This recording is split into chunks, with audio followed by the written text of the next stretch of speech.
Subscribe now and press the bell icon. Never miss an update.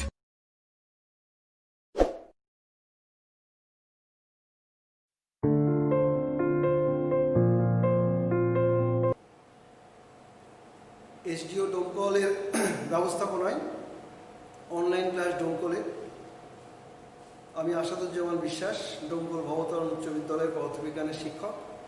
আজকে পদার্থবিজ্ঞানের 12 science পদার্থবিজ্ঞানের রোধের সমবায় সম্পর্কে আলোচনা করছি। তো প্রথম হচ্ছে রোধের সমবায় কি, এর প্রাসঙ্গিকতাটা কি। যখন কোনো একটা তড়িৎ বর্তনীতে আমরা একের বেশি রোধকে যুক্ত করি তখন সেটাকে বলা হয় রোধের সমবায়। একটা তড়িৎ বর্তনী, নানা রকমের তড়িৎ বর্তনী আছে, যেমন বাড়ির তড়িৎ বর্তনী, সেখানে লাইট থাকে, ফ্যান থাকে, ফ্রিজ থাকে, অনেক ইলেকট্রিক যন্ত্রপাতি তারা আমরা বিশেষ পদ্ধতিতে তাদেরকে আমরা যুক্ত করি, প্রত্যেকের রোধ আছে। কাজে বাড়ির যে আমরা তড়িৎ বর্তনী তৈরি করি সেখানে একটা রোধের সমবায় সৃষ্টি হয়। তেমনি কোনো একটা হয়তো টেলিভিশন কি রেডিও কি কম্পিউটার কি মোবাইল, তার ভেতরে একটা তড়িৎ বর্তনী আছে, সেই তড়িৎ বর্তনীতে বিভিন্ন রোধ যুক্ত আছে। এই যে কোনো একটা তড়িৎ বর্তনীতে একের অধিক রোধ যুক্ত আছে, এটাকে বলা হয় রোধের সমবায়। এই রোধের সমবায় মৌলগতভাবে দুই রকমের হয়, একটাকে বলা হয় রোধের শ্রেণী সমবায়, একটাকে বলা হয় রোধের সমান্তরাল সমবায়। আর যে সমবায়ে শ্রেণী এবং সমান্তরাল দুটোই যুক্ত থাকে সেটাকে বলা হয় রোধের মিশ্র সমবায়। আজকে আমি এই তিন ধরনের রোধের সমবায় নিয়ে আলোচনা করছি।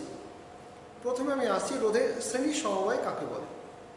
যদি কোনো তড়িৎ বর্তনীতে কতগুলো রোধকে এমনভাবে যুক্ত করা হয় যে একটি রোধের শেষ প্রান্তের সঙ্গে অপর রোধের শুরুর প্রান্ত যুক্ত থাকে, তবে রোধের এইরকম সমবায়কে রোধের শ্রেণী সমবায় বলে। আমি আবার এটা রিপিট করি, যদি কোনো তড়িৎ বর্তনীতে একটি রোধের শেষ প্রান্তের সঙ্গে অপর রোধের শুরুর প্রান্ত যুক্ত হয়, এইভাবে পরপর যুক্ত হয়ে যায়, তাহলে রোধের যে সমবায় পাওয়া যায় তাকে বলে রোধের শ্রেণী সমবায়। তেমনি রোধের সমান্তরাল সমবায় কাকে বলে। যদি কতগুলো রোধের সমস্ত শুরু বিন্দুগুলি একটি জায়গায় একটি বিন্দুতে এবং সে সমস্ত বিন্দুগুলোকে অপর বিন্দুতে যুক্ত করি, তাহলে রোধের যে সমবায় পাওয়া যায় তাকে বলা হয় রোধের সমান্তরাল সমবায়।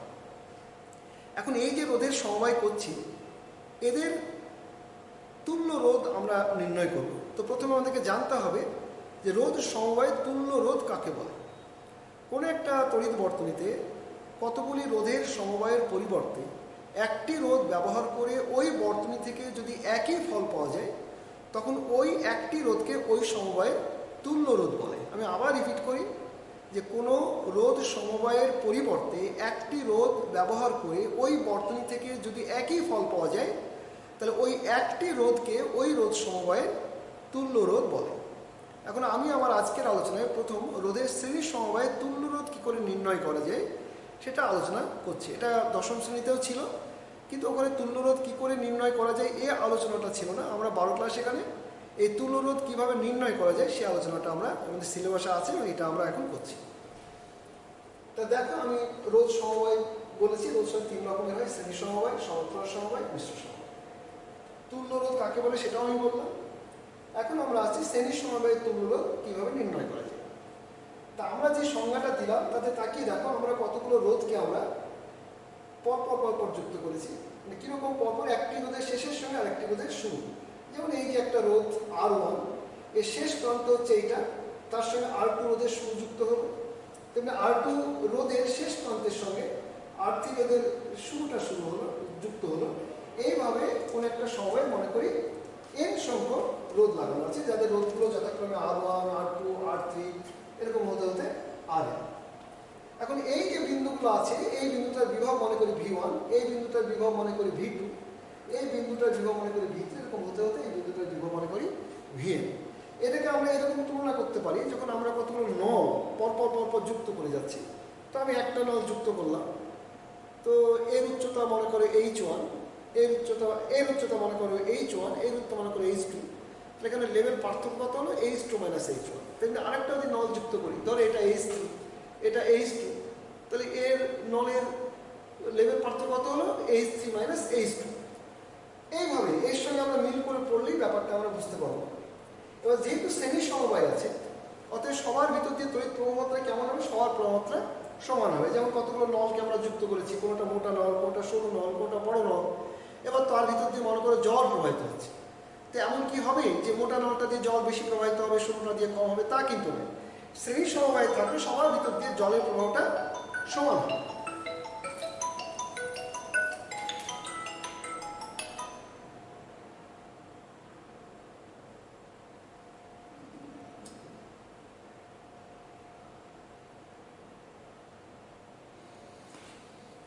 সরি, তো এইরকম দেখো, এখন আমি এই জায়গাটার কথা চিন্তা করি, এই বিভব হচ্ছে V1, এটা V2, প্রবাহটা এই দিকে যাচ্ছে, তো অবশ্যই তাহলে এর বিভবটা বেশি, এর বিভবটা কম। তার মানে এখানে বিভব পার্থক্য তাহলে কত হচ্ছে? VA minus V1 minus V2। তাহলে এবার আমি ওহমের সূত্র এখানে প্রয়োগ করি। এর রোধ হচ্ছে R1, প্রবাহমাত্রা I, তাহলে VA মাইনাস V, সরি এটাও আমার ভুল হয়েছে, এটা একটু চেঞ্জ হবে।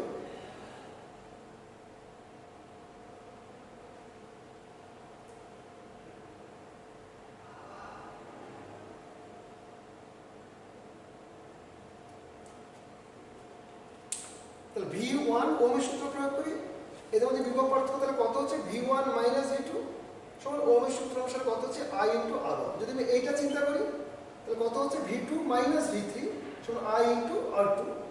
তেমনি এখানে কত হবে? V3 মাইনাস V4 সমান I ইন্টু R3। এইভাবে চলতে থাকবে। এর নিশ্চয়ই এইখানে Vn মাইনাস 1 আছে, তাই Vn মাইনাস 1 মাইনাস Vn সমান I ইন্টু Rn। এবার খেয়াল করে দেখো, যদি আমরা এটাকে যোগ করে দিই, আমার এই বাম দিকগুলো যদি যোগ করে দিই, তাহলে V1 minus V2 plus V2 minus V3 plus V3 minus V4 এরকম চলতে থাকবে। স্বাভাবিকভাবে V2 আর V1 এই দুটো কীভাবে কেটে যাবে, এটা কি হবে? কেটে যাবে। তেমনি এটার সঙ্গে এটা কেটে যাবে। ওরকম এখানে যে থাকবে তার সঙ্গে এটা কেমন হবে? কেটে যাবে। এবং শেষমেশ V1 মাইনাস Vnটা থাকবে। তাহলে আমার বাম দিকে এসে গেল V1 মাইনাস Vn, এটা আমার বাম দিকে এসে গেল। আর আমার ডান দিকে কি চলে আসলো? আইটা কমন নিলাম, ভেতরে চলে আসলো R1 plus R2 plus R3 plus dot dot dot dot Rn। এবার আমরা তুল্যরোধের যে সংজ্ঞাটা দিয়েছি তাতে কি বলেছি? যে কোনো একটা রোধ ব্যবহার করে যদি ওই বর্তনী থেকে আমি একই ফল পাই, তাহলে এবার বলো এখানে বিভব কত আছে? V1, এখানে তাহলে বিভব V1, এখানে শেষ পর্যন্ত বিভব কত আছে? Vn, এখানেও Vn। এবার আমি এই রোধগুলোর পরিবর্তে একটা রোধ আমি ব্যবহার করেছি RS, এসটা ব্যবহার করা হয়েছে যেহেতু সিরিজ শ্রেণী সমবায়, সেইটা বোঝাতে এখানে আমরা এসটা ব্যবহার করেছি। তাহলে আমি এখানে কি লিখতে পারি? এখানকার বিভব V1, এখানকার বিভব Vn, প্রবাহটা এইদিকে যাচ্ছে, তার মানে এই উচ্চ বিভবে আছে, এ নিম্ন বিভবে আছে, সুতরাং V1 মাইনাস Vn সমান I ইন্টু RS। আবার এখানেও V1 মাইনাস Vn সমান I into R1 plus R2 plus R3 dot dot dot plus Rn। তাহলে আমি এই দুটো সমান করে দিতে পারি। তাহলে I ইন্টু RS সমান I into R1 plus R2 plus R3 dot dot dot plus Rn। উভয় দিক থেকে I চলে গেল, অতএব RS is equal to R1 plus R2 plus R3 plus dot dot dot Rn। সুতরাং শ্রেণী সমবায়ের তুল্য রোধ ওই সমবায়ের যুক্তগুলির যে রোধগুলো হবে তাদের যোগফলের সমান হবে। তাহলে শ্রেণী সমবায়ের তুল্য রোধ ওই সমবায়ে যে সমস্ত রোধগুলো যোগ হয়েছে তাদের যে যোগফল, সেই যোগফলের সঙ্গে এই তুল্য রোধটা সমান হবে। এই হচ্ছে আমাদের শ্রেণী সমবায় কাকে বলে এবং শ্রেণী সমবায়ের তুল্য রোধ কীভাবে নির্ণয় করা যায় এই সম্পর্কিত আলোচনা। নেক্সট আমরা আসছি সমান্তরাল সমবায়ের তুল্য রোধ কীভাবে নির্ণয় করা যায়।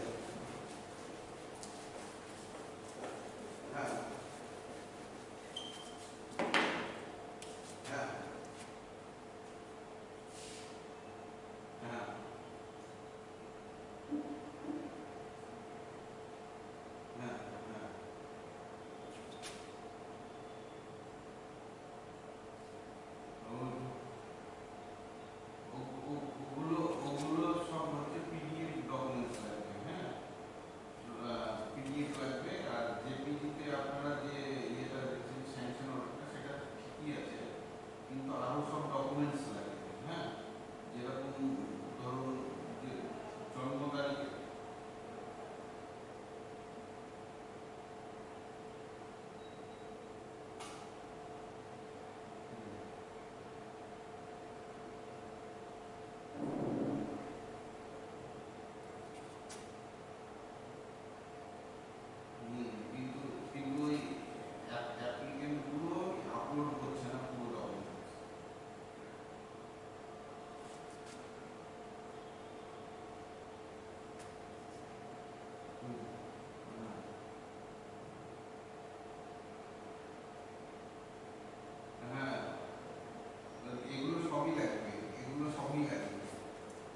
আমরা সমান্তরাল সমবায়ে যে সংজ্ঞা দিয়েছিলাম তাতে আমরা কি বলেছি যে কতগুলো রোধের শুরুর প্রান্ত যদি একটি বিন্দুতে এবং শেষ প্রান্তগুলি যদি আরেকটি বিন্দুতে যুক্ত হয় তখন এই ধরনের সমবায়গুলোকে আমরা রোধের সমান্তরাল সমবায় বলি। আমাদের বাড়িতে যে বিদ্যুৎ কানেকশন থাকে সেটা সবগুলোই সমান্তরাল সমবায়ে আছে।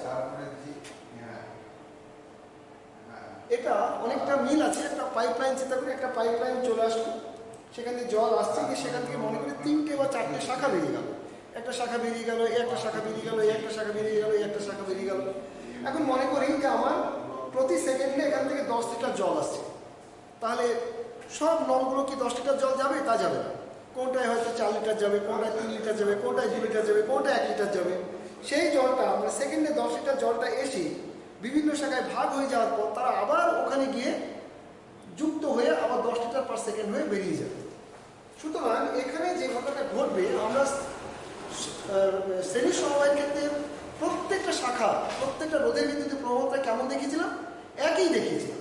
কিন্তু এক্ষেত্রে তা হবে না। এখানকার মূল যে প্রবণতাটা আছে সেটা ওই জলের নল যেমন বিভিন্ন শাখায় ভাগ হয়ে গেলে এক একটা শাখায় জলের প্রবাহটা বিভিন্ন বিভিন্ন আলাদা হয়ে যায়, আবার যুক্ত হয়ে একই হয়ে যায়, ঠিক তার সঙ্গে আমরা তুলনা করে এখানে বলতে পারি যে আই প্রবাহটা কী হবে? বিভিন্ন শাখায় কোনটা I1, কোনটা I2, কোনটা I3 এরকম ভাগ হতে হতে আমার এখানে যে আই এর প্রবাহ যাবে সবগুলো এখানে যুক্ত হয়ে আবার আই হয়ে বেরিয়ে যাবে।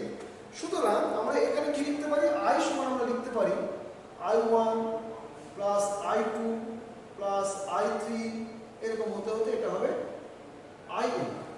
কিন্তু এই দুটো বিন্দুর বিভব সমান কেমন হবে? সমান হবে। ওই একই রকম চিন্তা করি, নলটা আসছে, এই একটা বিন্দু, সবাই যাচ্ছে, এই যুক্ত হচ্ছে, এই যুক্ত হচ্ছে, এই যুক্ত হচ্ছে, তাহলে এই যে জায়গাটা, এই দুটো জায়গার মধ্যে তাহলে উচ্চতা পার্থক্য কেমন হচ্ছে? যে শাখা দিয়েই যাক না কেন সবার উচ্চতা পার্থক্য কিন্তু একই থাকছে। তাহলে সেই সমবায়ে প্রবাহ মাত্রা সবার এক থাকে, কিন্তু সমান্তরাল সমবায়ে বিভব পার্থক্যটা সবার এক থাকে, প্রবাহ মাত্রাটা ভিন্ন ভিন্ন হয়ে যায়। এবং প্রবাহ মাত্রাটা এই নিয়মে আমাদের এসে যায় I সমান I1 plus I2 plus I3 ইত্যাদি ইত্যাদি। এবার আমরা এখানে চলে আসি। মনে করি এই যে এই বিন্দুটা আছে এর বিভব মনে করি VA, আর এই যে B বিন্দুটা আছে এর বিভব মনে করি আমরা VB। তাহলে এদের মধ্যে বিভব পার্থক্য তাহলে কত হচ্ছে? VA minus VB। এখন যদি আমি এই শাখাটার কথা চিন্তা করি, দিয়ে যদি ওহমের সূত্র প্রয়োগ করি, তাহলে আমরা ওখানে অবভিয়াসলি আমরা লিখবো I1 ইন্টু R1। এখান থেকে আমরা কি লিখতে পারি? I1 সমান আমরা লিখতে পারি VA minus VB by R1। তেমনি যদি আমি এই শাখায় যাই তাহলে কি লিখবো? VA মাইনাস VB সমান I2 ইন্টু R2। এখান থেকে কি লিখবো? I2 সমান VA minus VB by R2। এরপরে চলতে থাকবে, চলতে চলতে আমাদের IN সমান তাহলে কি হবে? VA minus VB by RN। তাহলে আমরা এখানে বসিয়ে দিই, তাহলে কি লিখতে পারি? I1 সমান আমরা লিখবো, সব জায়গায় খেয়াল করে দেখো, VA minus VB by R1, VA minus VB by R2, VA minus VB by RN। তাহলে আমরা এখানে VA মাইনাস VB থেকে আমরা কমন নিয়ে নিতে পারি। ব্র্যাকেটের মধ্যে কি আসবে আমাদের? 1 by R1 plus 1 by R2 plus 1 by R3 dot dot dot dot 1 by RN। এবার আমি তুল্য রোধের সংজ্ঞা কি দিয়েছি? যে ওই সমবায়ের পরিবর্তে একটি রোধ ব্যবহার করে যদি আমি একই ফল পাই, তো ওই একটি রোধকে আমরা বলবো ওই সমবায়ের তুল্য রোধ। তাহলে সেই সংজ্ঞা অনুসারে আমরা ধরো একটা এরকম নিলাম, এখানে মূল প্রবাহ কত যাচ্ছে? I। এই বিভব কত? তো VA। এর বিভব কত? তো VB। এখান দিয়ে প্রবাহ যাচ্ছে I। এই তুল্য রোধটাকে আমি মনে করছি RP। পিটা এখানে প্যারালাল তার সাফিক্স, সমবায় সমান্তরাল সমবায়, তা সেইটা বোঝাতে ওখানে RP ইউজ করেছি আমরা। তো আমরা এখানে ওহমের সূত্র প্রয়োগ করে কি লিখতে পারি? VA মাইনাস VB সমান I ইন্টু RP। অতএব I সমান কি লিখবো তাহলে? VA minus VB by RP। এটাকে আমরা বলি 1 নম্বর সমীকরণ, এটাকে বলি আমরা 2 নম্বর সমীকরণ। এবার 1 এবং 2 যদি তুলনা করি, এটাও I এটাও I, তাহলে আমরা কি লিখবো তাহলে? VA minus VB by RP সমান VA minus VB into 1 by R1 plus 1 by R2 plus 1 by R3 plus dot dot dot 1 by RN।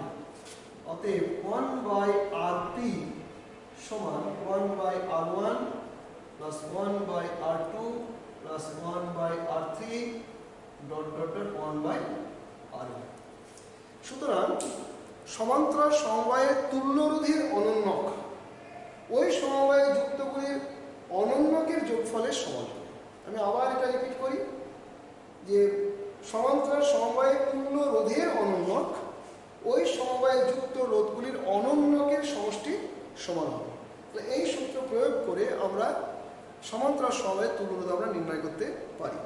এ প্রসঙ্গে বলি, এখান থেকে একটা প্রশ্ন হয় যে প্রমাণ করো সমান্তরাল সমবায়ের তুল্য রোধ ওই রোধ সমবায়ের মধ্যে যে রোধটি সব থেকে ছোট তুল্য রোধের মান তার থেকেও ছোট হবে। এই একটা প্রমাণ পরীক্ষাতে খুব আসে। এটা কিভাবে করবো সেটা এখন আমরা একটু আলোচনা করে নিই। প্রশ্নটা তাহলে কি দাঁড়ালো? প্রশ্ন দাঁড়ালো এইরকম যে প্রমাণ করো কোনো সমান্তরাল সমবায় তুল্য রোধের মান ওই সমবায়ে যুক্ত রোধগুলির মধ্যে যেটি সব থেকে ক্ষুদ্রতম তার থেকেও ক্ষুদ্রতম। এখন মনে করো সমান্তরাল সমবায়ে কতগুলো রোধ আছে, যে রোধগুলো হচ্ছে R1, R2, R3, Rn এরকম। এবং আরো মনে করি যে এর মধ্যে R1 এর মানটা সব থেকে কম। ধরে নিলাম যে R1 এর মানটা সব থেকে কম, সে তোমরা R1 না হলে R2, R3 যেটা খুশি সেটা ধরে নিতে পারো। আমি এখানে ধরে নিলাম যে R1 এর মানটা সব থেকে ছোট, তাহলে R1 greater than R2 greater than R3 greater than Rn, এটা আমি ধরে নিলাম। এবং এদের যে সমান্তরাল সমবায়ের তুল্য রোধ সেটাকে আমরা মনে করছি Rp। তাহলে আমাদের রোধের সমবায় যে সূত্র সেই সূত্র সে কি লিখব? 1/Rp সমান 1/R1 plus 1/R2 plus 1/R3 plus 1/Rn। এখন যখন আমরা যোগ করি তখন যোগফলটা কি হয়? এদের মধ্যে যে কোনোটা থেকে বড় হবে। যোগফল সবসময়ের জন্য যাদেরকে আমি যোগ করছি তাদের মানের থেকে সবসময় সে বড় হবে। অর্থাৎ আমি লিখবো তাহলে 1/Rp গ্রেটার দেন 1/R1, এটা আমি লিখতে পারি, বা 1/Rp গ্রেটার দেন R2 বা 1/Rp গ্রেটার দেন R3, যে কোনোটাই লিখতে পারি। যেহেতু আমি R1টাকে সব থেকে ছোট ধরে নিয়েছি তাই আমি এইটা নিই। এবার যদি উল্টিয়ে দিই তো উল্টিয়ে দিলে কি তাহলে এটা হবে না? R1 হবে না। তাহলে আমরা এইভাবে প্রমাণটা আমরা করতে পারি। এটা পরীক্ষাতে আসে যে প্রমাণ করো সমান্তরাল সমবায়ের তুল্য রোধের মান ওই রোধ সমবায়ের মধ্যে যেটি সব থেকে ছোট তার থেকে ছোট। তাহলে আমরা এই প্রমাণটা এইভাবে করতে পারি। নেক্সট যেটা আমরা আসছি সেটা হচ্ছে রোধের মিশ্র সমবায়। আমরা এমন একটা রোধ সমবায় করলাম যেখানে শ্রেণী এবং সমান্তরাল সবটাই মিশে আছে। যেমন ধরো এরকম কতগুলো রোধ আছে, এরকম আছে গিয়ে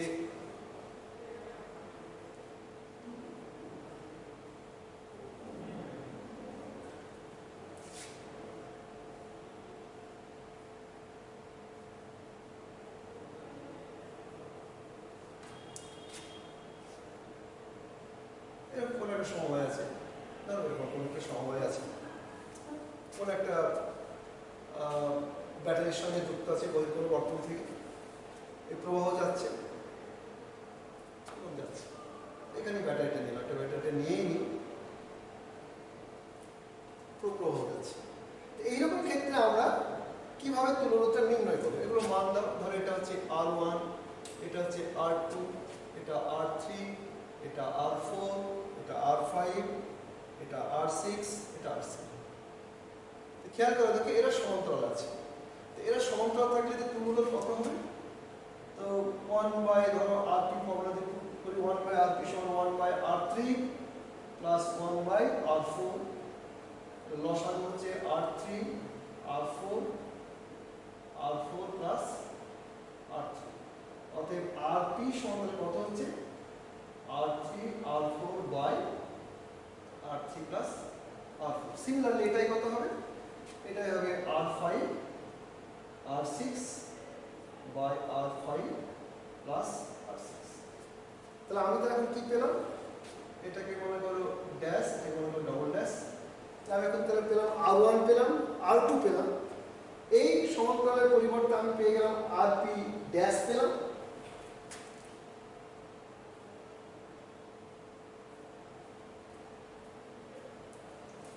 আমি Rp ড্যাশ পেলাম, R1 R2 Rp ড্যাশ। তাহলে সমান্তরালের তুলনায় আমি Rp ড্যাশ পেয়ে গেছি।